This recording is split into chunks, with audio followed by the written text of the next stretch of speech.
And the funny thing is, the most biggest question I had about Squid Game is how the hell did they get a note inside a hard boiled egg that has not been unshelled? That is my biggest question with Squid Game.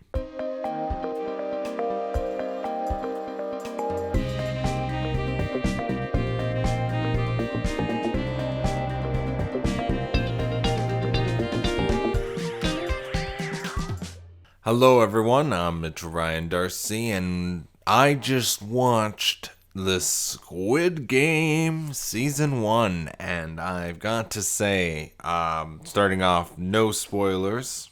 Chapter selection is located in the comments below. Squid Game is a great game of death type show. I went into it expecting like a battle royale or the Hunger Games, and I came out really satisfied with the overall show. I felt like it actually might even be better than Battle Royale, but the problem is Battle Royale is a 2-hour film and is kind of a masterpiece, where Squid Game is an 8-hour TV show. So it has a lot more build up and it takes its time with a lot of things and a lot more setup. So it's kind of hard to compare the two. I would recommend not comparing the two. But anyways, I watched Squid Game in original Korean audio with English subtitles because my experience with live action dubs, I feel like I should always go with the original audio and subtitles whenever they are available, and they are available. And Netflix also had two options for it, because there was the option I started off watching with, it actually tells you who's the person speaking as well as whatever action is happening, if it's like heavy breathing or this guy is chasing this guy, and it actually describes it. Subtitles, I think those are called closed captions. I quickly switched it off, just the normal subtitles where it's just the dialogue, and I'm glad Netflix does have that option. So yeah, so that's how I watched the show, and I watched it over 3 days. The first day I watched 4 episodes, the second day I watched 3 episodes, and then the last day, which is today, I watched 2 episodes. And so that was my viewing order in watching the show. But this show definitely takes its time with everything, and it absolutely, I was quite shocked what happens specifically in the second episode, because I was like, wow, I can't believe they structured the story like the way they did, and it actually works really well with the benefit of the show. But you have to let it go. You have to, don't go into it expecting it's like gonna sort of rush to get to the games. It's gonna take its time, and you might actually feel the second episode is really, really slow as a result. But to me, it was all set up for what's gonna happen, and the raising of the stakes, I think it works really well. Squid Game Season 1 is a great show, and I really enjoyed it for what it was. And it was just, overall production design was really, really great. I loved trying to figure out what the next game would be. Even though childhood games, I couldn't really think of a lot going into it. It is fun when you do end up knowing what the game is, and then it's also just as terrifying when you don't know what the game is, because you're like, I've never heard of this game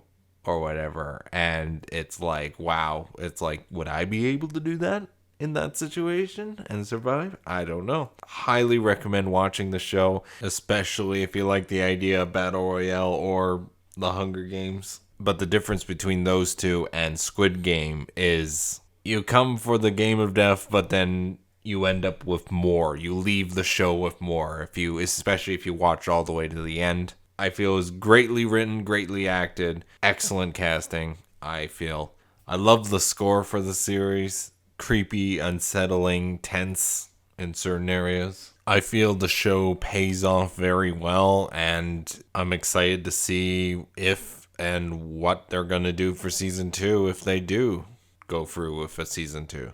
Squid Game is one of the best TV shows I've seen this year, even though it is very hyped up, and it's like, I'm hearing things like it's the number 1 most viewed thing on Netflix ever, and It's like become a worldwide phenomenon, especially on the terms of the internet. And in a lot of ways, after watching the show, I can actually believe the hype. And it's in a lot of ways I feel is it deserves the hype. But don't hype yourself up too much.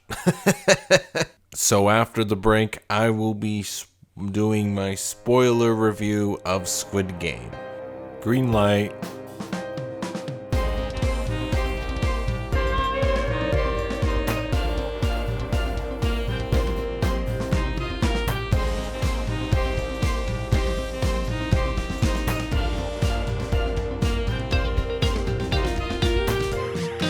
Red light.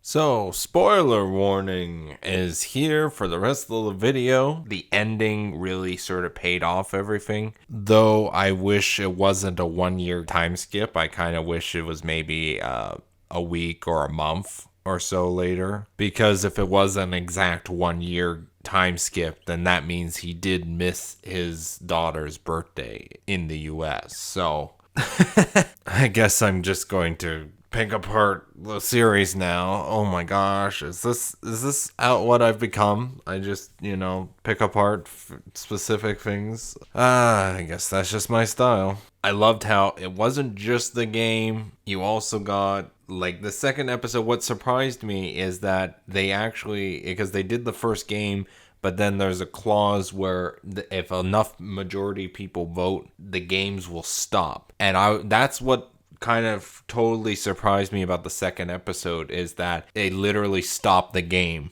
And then you throw everyone back. But then I realized, oh, they're doing this because obviously people are going to realize how bad their life is and how much they really need the money. And I thought that was absolutely brilliant, because it actually, not only did it give a chance to make people want to play this bunch of games. I guess you could say Squid Game for the whole thing, but Squid Game is one specific game. The games in general. So not only do you got a more of a motivation when they do return back to the games, it then splits off, because it starts off with a single person's perspective. So you got the main character, and then the second episode really dives into the other characters of the game as well as the main character. And then at first I thought it was a little weird that about a couple games into it, I was actually kind of surprised that none of the really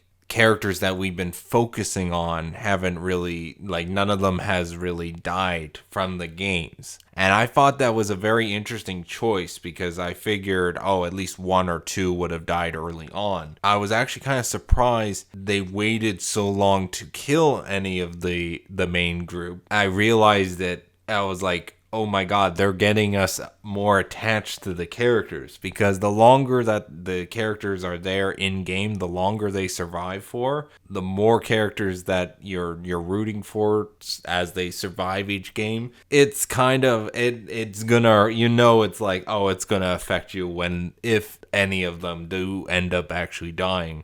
I definitely gotta say that the specifically the marble game was very, it's surprising, because I always thought with these type of ideas of Hunger Games or Battle Royale or whatever, it's very quickly, there's a conflict and then it's like battle, dead, that's it, move on. But with Squid Games, I couldn't believe how much it's able to be drawn out, and it doesn't necessarily feel like it's too long. Like, it's on the verge of being too long, but it's surprising how slow paced every game gets after the first one, the red light, green light game. I think it works to the advantage of the show, and I also think it helps the payoff even more. I feel when it pays off, it definitely pays off. But there are also some story threads that actually do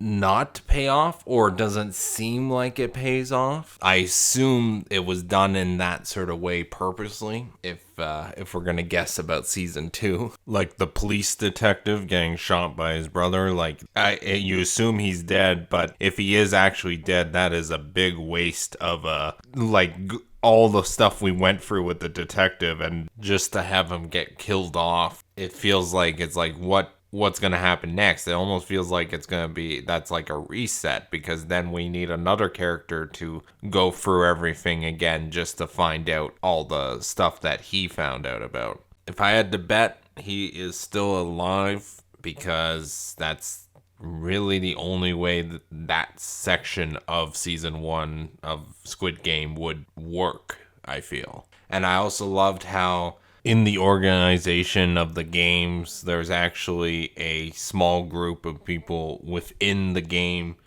of the Squid Game workers, that are actually, because at first you don't realize what they're doing, especially with bringing in a player from the game down into the area where they shouldn't be and all that, and it turns out they're harvesting the organs of the dead players that are still good, salvaging them to make extra money on the side. And it's just, I kind of love how, I do kind of like how they sort of had that ongoing as well. Because of the pace of the show, I actually felt that a lot of the episodes felt like I got more than an hour's worth of content in one episode. A lot of times with 1 hour shows, it's like you're generally like, oh, here comes the credits, it's gonna cut away, leave you cliffhanger or whatever. But I never really had that experience with Squid Game, because with Squid Game, it almost felt like you were getting like an hour and a half type episode, like almost like a Sherlock type episode for a TV show wise in a lot of cases. The only time where I actually had the experience of, oh, that was a short episode, I felt was, I think it was either the second last episode or the third last episode.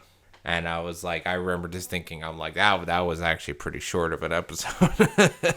Love what they did with the show overall. After the marbles section of the game, after they hid the death of player 001 off screen, we get to see one of the VIPs, which is the owl. And from the way it was shot, I could tell right away, because looking at the back of his neck where the mask isn't covering, and from his hands, I knew right away contestant 001 was one of the VIP members. But one of my friends I was watching Squid Game with actually didn't clue into that until the reveal in the final episode. There's actually a lot of little things, a lot of foreshadowing, a lot of little hints, and also a little bit of details throughout this series to potentially get you to figure out things ahead of time. And I do really like that about this show. I don't know, they're given a really good chance to do a really good second season. Hopefully it's good. That's all I can ask for, really. And the funny thing is, the biggest question I had about Squid Game is, how the hell did they get a note inside a hard-boiled egg that has not been unshelled? That is my biggest question with Squid Game. But anyways, the last scene of Squid Game definitely makes me think it's going to be very interesting to see how different a season 2 is going to be. I want to know what you think of Squid Game. Let me know in the comments below. Thank you very much for watching. I want you to have a nice day or night or whatever time you watch this. Have a nice whenever.